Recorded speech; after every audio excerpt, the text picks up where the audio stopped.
I'm here with Jodi Picoult at the Folger Shakespeare Library in Washington, D.C.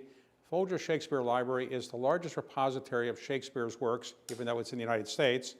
And there are first folios, roughly 235 first folios. 82 of them are at the Folger Shakespeare Library. And the relevance of that is that Jodi Picoult has just written a new book about the possibility that Shakespeare may not have written all of his works and that maybe a woman actually wrote some of those works. So can you describe why you think that and how you came about that theory and why you wrote a book about it? Absolutely. So I fell in love with Shakespeare when I was an English major in college. And what did I love about Shakespeare? Nobody wrote women the way the Shakespearean plays did.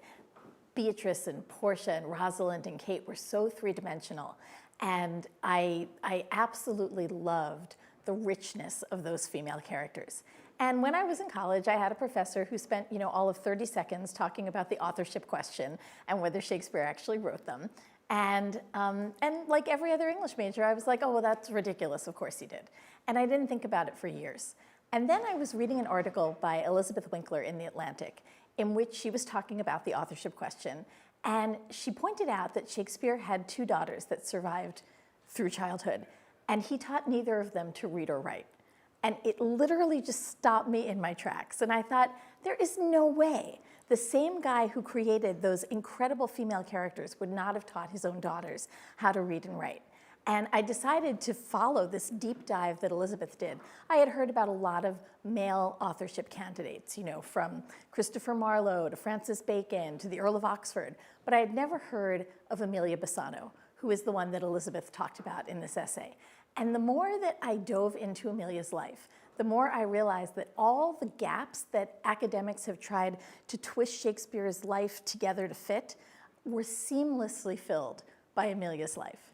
And I started to think that there was a very good chance that she possibly could have had something to do with the writing of some of those plays. So did you research this, or you just speculated since you're a fiction writer? So much research. I mean, I do research for all my books, and it drives me crazy as a reader when someone gets something wrong.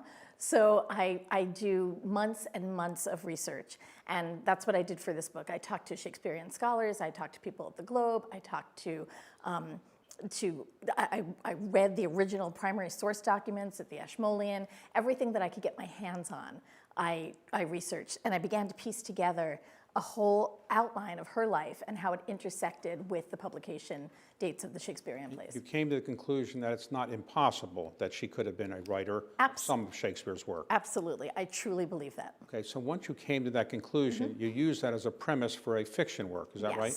Yes. So this is something you've done before, which is you do a lot of research, and then you write a novel that deals with often a complicated social subject.